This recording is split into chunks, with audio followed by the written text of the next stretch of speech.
ஆசீர்வதிக்கப்பட்டும். நேற்று நாம் தியானித்த வண்ணமாக கர்த்தர் உன்னோடு இருக்கிறார்.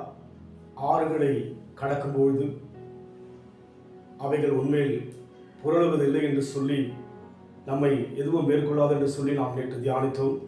இந்த வேளையில் கூட உபாகமும் 23 அதிகாரம் 5 வசனம், உன் தேவனாகிய கர்த்தர் வீணையாவுக்கு செவி கொடுக்க சித்தமில்லாமல் உன் தேவனாகிய கர்த்தர் உன்மேல் அன்பு கூர்ந்தபடினால் உன் தேவனாகிய கர்த்தர் அந்த சாபத்தை உனக்கு ஆசீர்வாதமாக மாற பண்ணினார். சாபத்தை உனக்கு ஆசீர்வாதமாக மாற பண்ணினார். தேவன் நம்மோடு இருக்கும்போது நம்மை எந்த சாபத்தினாலும் எந்த சாபமும் நம் வாழ்விலே கடந்து வந்து நம்மை தோய்வடைய செய்ய முடியாது. தேவன் நம் சாபங்களை ஏற்றுக்கொண்டான்னு சொல்லி புதிய ஏற்பாட்டில் பார்க்கிற வண்ணமாக அந்த சாபத்தை உனக்கு ஆசீர்வாதமாக மாற பண்ணினார். நம் தேவன் நம்மை ஆசீர்வதிக்க அழைத்திருக்கிறார். நம்மோடு கூட இருப்பதற்குரிய நோக்கமே நம்மை உயர்த்தும்படியாக அழைத்திருக்கின்றபடியினாலே, காரணம் தேவன் நம் மீது அன்பு கூர்ந்தபடினால் என்று சொல்லி பார்க்கிறோம். நம்முடைய அன்பு, நம்முடைய காரியங்கள் எல்லாம் தேவ பார்வையில் குறைவாயிருக்கலாம். ஆனால் தேவன் நம் மீது அன்பு கூறுகிற தேவனாயிருக்கிறார்.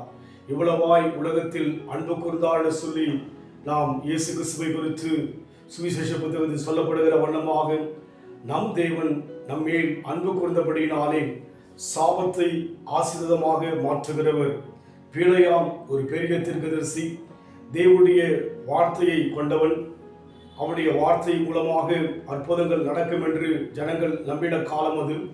ஆனால் பிழையாமுடைய வார்த்தைக்கு தேவன் செவி கொடுக்காமல் தான் நேசித்த மக்களாகிய இஸ்ரவேல் ஜனங்களுடைய வாழ்விலே சாபத்தை ஆசீர்வாதமாய் மாற்றினது போல இன்றைக்கு தேவன் நம்மை நேசிக்கின்றார். நம்முடைய சாபத்தை எல்லாம் கர்த்தர் மாற்றி ஆசீர்வதிக்க விரும்புகின்றபடியினாலே நம் வாழ்க்கையில் வருகிற எந்த விதமான போராட்டங்களையும் நம்மால் மேற்கொள்ள முடியும் என்ற அந்த ஆழமான நம்பிக்கையும் வெளிப்பாடும் நமக்கு மிகுந்த அவசியமாயிருக்கிறது. நம் தேவன் சாபத்தை ஆசீர்வாதமாக மாற்றுகிற தேவனாயிருக்கிறார். நிலையில்லாத உலகத்திலே அலைந்தேன் ஐயா, நிகரில்லாத இயேசுவே அழைத்துக் கொண்டீரே. நிலையில்லாத உலகத்திலே அலைந்தேன் ஐயா, நிகரில்லாத இயேசுவே அழைத்துக் கொண்டீரே. உங்க அன்பு பெரியது, உங்க இரக்கம் பெரியது, உங்க கிருபை பெரியது, உங்க தயவு பெரியது. உங்க அன்பு பெரியது, உங்க இரக்கம் பெரியது, உங்க கிருபை பெரியது, உங்க தயவு பெரியது. கண்ணாதி ஸ்நேகத்தால் என்னை நேசித்தீரையா, காருண்யத்தினால் என்னை இழுத்துக் கொண்டீரே. தேவன் சாபத்தை ஆசீர்வாதமாக மாற்றுகிறவர். அன்பின் ஆண்டவரே, பிழையாமுடைய வார்த்தையை நீர் கேட்காமல் இஸ்ரவேலரை நேசித்து சாபத்தை ஆசீர்வாதமாய் மாற்றியது போல இன்றைக்கு நேசிப்பதற்காக நன்றி செலுத்துகிறோம். எங்கள் மேல் அன்பு கூர்ந்து எங்கள் சாபங்களை மாற்றி ஆசீர்வதிக்க சித்தமாயிருப்பதற்காக ஸ்தோத்திரம்.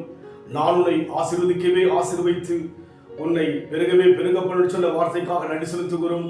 பொறுப்படுத்திக் கொள்ளுங்க இயேசுவின் நாமத்தில் பிதாவே, ஆமென். கர்த்தர் ஆசீர்வதிப்பாராக. God bless you.